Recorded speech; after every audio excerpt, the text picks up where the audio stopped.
نحمده ونصلي على رسوله الكريم اما بعد فاعوذ باللہ من الشیطان الرجیم بسم اللہ الرحمن الرحیم۔ تو ان لیکچرز کے اندر جو مثنوی شریف کے ہیں، بس یہی بات ذہن میں رکھنی ہے۔ اصل بات یہ ہے کہ مثنوی شریف کا اصل مقصد اللہ تعالیٰ کی اس محبت کا دل میں راسخ کرنا، اس کی اہمیت کی ترغیب دینا ہے، اس کا راستہ بتلانا ہے، اور اس کے لیے عملی کوششیں ہمارے اپنے ذمے ہیں۔ ظاہر ہے مطلب یہ مثنوی شریف تو علم دے سکتی ہے نا، اور اشعار کے اندر جذبات کو برانگیختہ کر کے ذرا ہمیں چلنے میں مدد دے سکتی ہے، لیکن عملی کوشش تو ہمارے ذمے ہے نا۔ یہ تو نہیں کہ بس چند باتیں سنی، وقتی طور پہ ذرا خوش ہوئے اور اس کے بعد پھر اپنے کام سے لگ گئے، اپنی روٹین لائف کے اوپر چلے گئے کہ میں تو اسی طرح کرتا ہوں اور اسی طرح میں نے سیکھا، میں تو ایسے ہی رہوں گا۔ تو ایسا نہیں ہے۔ ہم اگر عملی کوششیں شروع کریں گے اللہ تعالیٰ کی محبت کو اپنے اندر بڑھانے کی، تو مثنوی کے اشعار کے اندر جو معرفت چھپی ہوئی وہ ہمارے قلوب پر کھلے گی، ورنہ یہ ایک چھلکے کی طرح نا ہمیں خالی وقتی مزہ دیں گے، ہماری ذہنی تفریح کا سبب بنیں گے، اور ہم عملی طور پہ عشق الہی جیسی عظیم دولت کی ہوا بھی نہیں پائیں گے۔ اللہ تعالیٰ ہم کو اس محرومی سے محفوظ رکھیں اور اپنی کامل محبت ہمیں نصیب فرمائیں۔ تو اب ہم آگے کے اشعار دیکھتے ہیں۔ یہ یہودی وزیر کی تعلیمات کا سلسلہ چل رہا ہے، تو فرماتے ہیں: دریا کے گفتہ مکش ای شمعرا، کائیں نظر چو شمع آمد جمعرا۔ ایک دفتر میں کہا کہ عقل کی شمع کو گل نہ کرو، اس لیے کہ یہ غور و فکر جو ہے یہ محفل کے لیے شمع کی مانند ہے۔ از نظر چوں بگذری او از خیال، کشتباشی مشب شمع وصال۔ اگر تو غور و فکر اور خیال کو چھوڑ دے گا تو گویا تو نے آدھی رات کو وصال کی شمع بجھا دی۔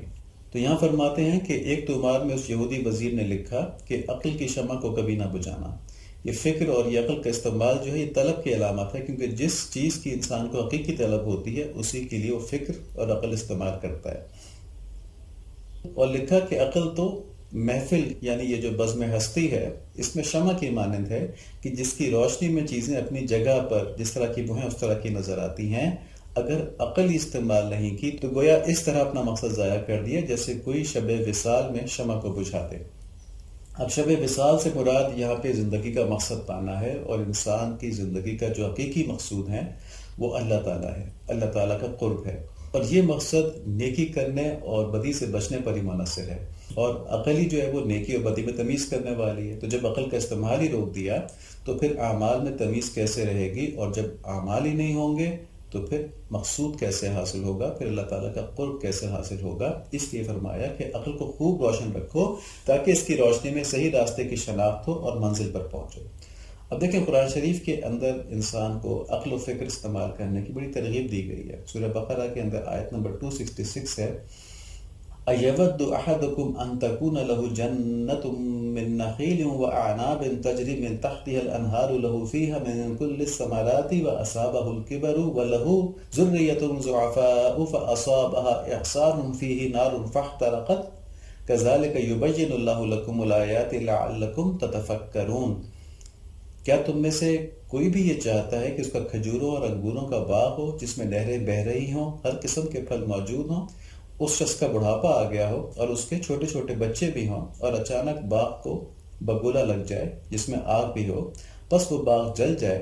اس طرح اللہ تعالیٰ تمہارے لیے آیتیں بیان کرتا ہے تاکہ تم غور و فکر کرو۔ دیکھیں اللہ تعالیٰ نے کس طرح منظر کشی کر دی کہ جب انسان کو اپنی کمائی کی اشد ضرورت ہو اس وقت اس کی کمائی تباہ ہو جائے تو کتنی حسرت والی بات ہوگی اس کے لیے، کتنی افسوس اور یاس والی بات ہوگی اس کے لیے۔ تو فرمایا کہ اسی طرح جب روز حشر تمہیں نیکیوں کی شدید ضرورت ہوگی، جب کوئی شخص اپنی نیکی، چاہے وہ ماں ہو، چاہے وہ باپ ہو، چاہے وہ بیٹا ہو، اپنی نیکی کسی کو ایک نیکی بھی نہیں دے گا کہ مجھے تو اپنا حال نہیں معلوم کہ میں جنت میں جاؤں گا یا دوزخ میں، تو میں تو اپنی نیکی نہیں دے سکتا۔ یہ حدیث شریف کے اندر ہے، جب اتنی ضرورت ہوگی نیکیوں کی اور وہ نافرمانی کی وجہ سے، ظلم کی وجہ سے سب ضائع ہو جائیں یا کفر کی وجہ سے سب ضائع ہو جائیں، تو وہاں پہ کتنی حسرت ہوگی، کتنی یاس ہوگی۔ تو یہ بتایا کہ اس پہ تم غور و فکر کرو۔ سورہ انعام کے اندر آیت نمبر 50 ہے: قُلْ لَا أَقُولُ لَكُمْ عِنْدِي خَزَائِنُ اللَّهِ وَلَا أَعْلَمُ الْغَيْبَ وَلَا أَقُولُ لَكُمْ إِنِّي مَلَكٌ إِنْ أَتَّبِعُ إِلَّا مَا يُوحَىٰ إِنِّي قُلْ هَلْ يَسْتَوِي الْأَعْمَى وَالْبَصِيرُ أَفَلَا تَتَفَكَّرُونَ۔ آپ کہہ دیجئے کہ نہ تو میں تم سے یہ کہتا ہوں کہ میرے پاس اللہ کے خزانے ہیں، اور نہ میں غیب جانتا ہوں، اور نہ میں تم سے یہ کہتا ہوں کہ میں فرشتہ ہوں، میں تو صرف جو کچھ میرے پاس وحی آتی ہے اس کا اتباع کرتا ہوں۔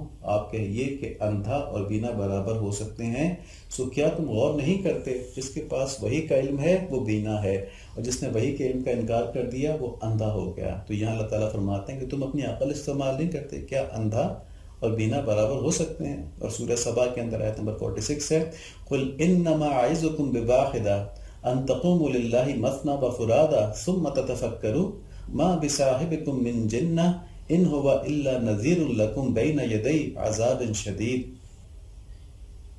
کہہ دیجئے کہ میں تمہیں صرف ایک ہی بات کی نصیحت کرتا ہوں۔ دیکھیں کتنی اللہ تعالیٰ شفقت سے فرما رہے ہیں کہ کہہ دیجئے کہ میں تمہیں صرف ایک ہی بات کی نصیحت کرتا ہوں کہ تم اللہ کے واسطے ضد چھوڑ کر دو دو مل کے یا تنہا تنہا کھڑے ہو کے سوچو تو صحیح کہ تمہارے یہ رفیق کوئی جنون تو نہیں ہے ان کو، وہ تو تمہیں ایک بڑے سخت عذاب کے آنے سے پہلے سے ڈرانے والے ہیں۔ ٹھیک ہے، سوچو تو صحیح تم یہ۔ تو یہاں پر بھی سوچنے کی دعوت دی گئی کہ حقائق کے اوپر غور کرو، جو تمہارے سامنے حقیقتیں ہیں، سچائیوں پر غور کرو، اور سوچو تمہیں بہت بڑے عذاب سے بچنے کی فکر کرو۔ اور سورہ حشر کے اندر آیت نمبر 21 ہے، لَوْ أَنزَلْنَا هَذَا الْقُرْآنَ عَلَى جَبَلٍ لَرَأَيْتَهُ خَاشِعًا مُتَصَدِّعًا مِّنْ خَشْيَةِ اللَّهِ وَتِلْكَ الْأَمْثَالُ نَضْرِبُهَا لِلنَّاسِ لَعَلَّهُمْ يَتَفَكَّرُونَ، کہ اگر ہم اس قرآن کو کسی پہاڑ پر اتارتے تو دیکھتا کہ خوف الہی سے وہ پست ہو کر ٹکڑے ٹکڑے ہو کر بکھر جاتا۔ ہم ان مثالوں کو لوگوں کے سامنے بیان کرتے ہیں تاکہ وہ غور اور فکر کریں کہ یہ قرآن کوئی معمولی چیز نہیں ہے جو ہم نے بڑا آسان لیا ہوا ہے۔ یہ ذمہ داری جو اللہ تعالیٰ کو عطا فرمائی ہے احکامات کی، یہ بہت بڑی چیز ہے۔ اگر کسی پہاڑ پر اتارتے تو وہ ریزہ ریزہ ہو جاتا اللہ تعالیٰ کی خشیت سے۔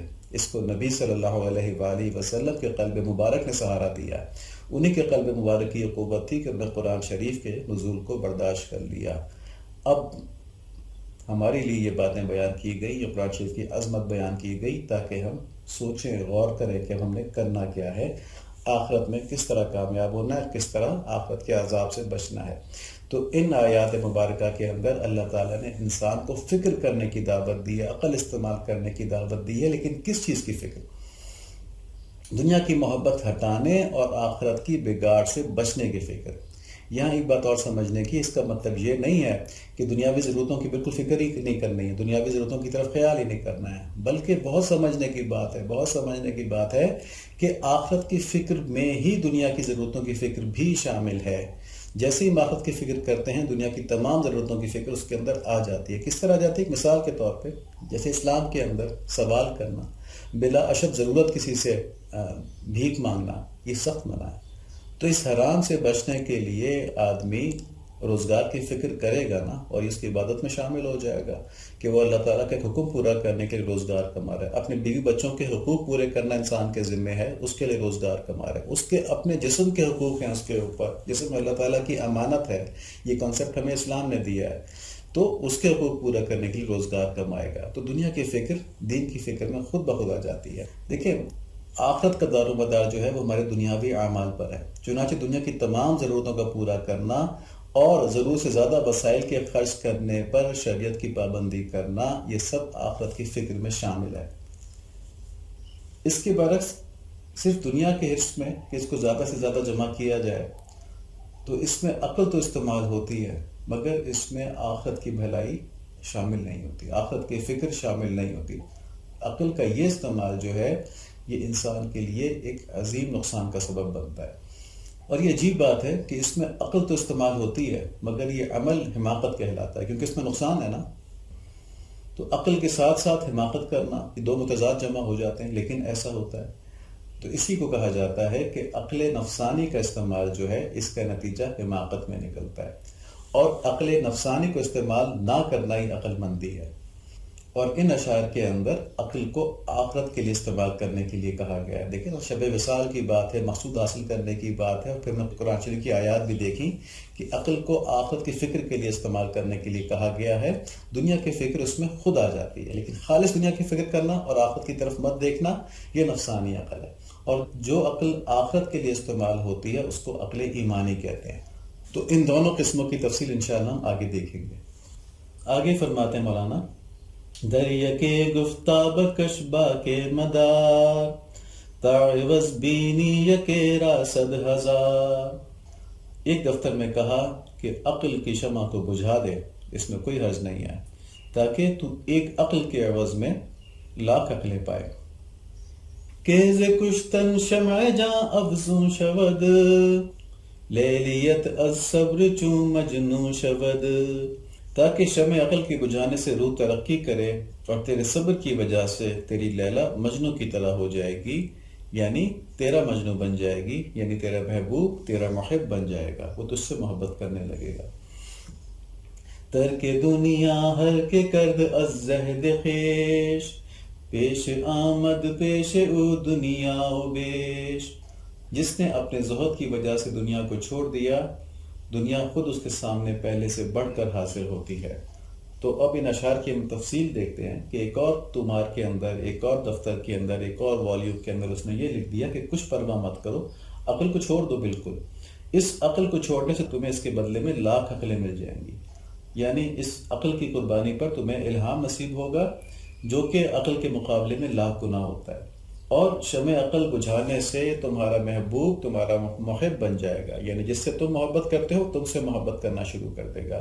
اور تیسرا انعام کیا ہوگا عقل کی شمع بجھانے کا، کہ جیسے دنیا کا ترک کرنے والا جو ہوتا ہے اللہ تعالیٰ کے فضل سے دنیا سے غنی ہو جاتا ہے، ایسے ہی الہام جو ہے وہ تمہیں عقل سے غنی کر دیتا ہے. تو آج کے اشعار میں دو متضاد باتیں سامنے آتی ہیں. ایک یہ کہ عقل کو خوب استعمال کرو اور اس سے اللہ تعالیٰ کے قریب ہو کے اپنا مقصود حاصل کرو گے، اور اس قول سے متعلق اوپر تفصیلی بات ہو چکی ہے کہ آخرت کی اہمیت سمجھنے میں اور دنیا کا جائے امتحان ہونا اور عارضی ہونا یہ بات جاننے میں اور شریعت کے حلال اور حرام پہچاننے کے لیے عقل کا استعمال جو ہے بہت ضروری ہے، اور اسی کی قرآن شریف کے اندر تلقین بھی کی گئی ہے. یہ تو ہو گئی ایک بات. دوسری بات یہاں یہ کی گئی کہ عقل کی شمع گل کر دو. اگر عقل کی شمع گل کر دو گے تو اللہ تعالیٰ خود تمہیں اپنے قریب بلا لیں گے. اور اس عقل کے ترک کرنے پر 3 انعامات بھی گنوا دیے. تو اس بات کو سمجھنے کے لیے کہ ان دونوں باتوں میں سے کون سی بات کتنی ٹھیک ہے، ہمیں عقل کی قسمیں جاننی ہوں گی. اب بنیادی طور پہ عقل جو ہے یہ انسان کی ایک صلاحیت کا نام ہے، جو انسان کے پاس معلومات ہوتی ہیں ان کا تجزیہ کر کے انسان کو فائدہ پہنچانے اور نقصان سے بچانے کی تدبیریں بتاتی ہے. لیکن عقل ایک ایسے ہتھیار کی مانند ہے جس کا صحیح اور غلط دونوں طرح کا استعمال ہو سکتا ہے. تو استعمال کے لحاظ سے عقل کی 2 اقسام ہیں، ایک فلسفیانہ اور دنیاوی عقل اور دوسری ایمانی اور دینی عقل. تو پہلے تو ہم نفسانی عقل کو دیکھتے ہیں، جس کو ہم کہہ رہے ہیں کہ فلسفیانہ یا دنیاوی عقل ہے. تو نفسانی عقل وہ عقل ہے جو نفس کے غلبے کے تحت کام کرتی ہے، نفس کی خواہشات پورا کرنے کے لیے کام کرتی ہے. اس کا ایک پہلو تو فلسفہ ہے. اس کی مثال غیر مسلم فلسفیوں کو لے لیجیے کہ ان کو اللہ تعالیٰ کی طرف سے عقل کی صلاحیت کا ایک بہت بڑا خزانہ عطا ہوا ہوتا ہے فلسفیوں کو، مگر یہی خزانہ ان کے تکبر کا سبب بھی بن جاتا ہے. تو وہ اپنی عقل کے سامنے انبیاء کی تعلیمات کو بھی کچھ نہیں سمجھتے ہیں. بس جو بات سمجھ میں آئے وہ قبول ہے، اور جو نہ سمجھ میں آئے اس کو کہتے ہیں کہ ہم نہیں مانتے، یہ تو ہماری عقل میں نہیں آتی ہے. اور یہ تکبر جو ہے یہ عقل کے ساتھ امتحان کے طور پر آتا ہے، اور ایمان بالغیب میں سب سے بڑی رکاوٹ یہی تکبر بن جاتا ہے. اللہ تعالیٰ کی ان آزمائشوں سے پناہ مانگنی چاہیے. اسی نفسانی عقل کا دوسرا پہلو یہ ہوتا ہے کہ دیگر جو نفسائی کو تکبر ہو گیا نا، تو دیگر نفسانی خواہشات پورا کرنے کے لیے تدابیر جو ہے وہ اس عقل کے ذریعے ہوتی ہیں. تو نفس کی اس تابعداری میں یہ عقل حلال حرام کو کچھ نہیں سمجھتی، اور آخرت تو اس کا موضوع ہوتا ہی نہیں ہے. مثلا کسی کو مال کی طلب ہو تو یہ عقل مال جمع کرنے کے جائز ناجائز جو بھی طریقے سامنے آئیں گے، آسان لگیں گے، بتا دے گی. تو خلاصہ یہ ہوا کہ عقل کا ایسا استعمال جس میں انسان کی تمام نفسانی خواہشات کو بے لگام پورا کرنے کی تدبیریں کی جائیں اور اس کوشش میں آخرت کی کوئی پرواہ نہ کی جائے، یہ نفسانی عقل کہلاتی ہے.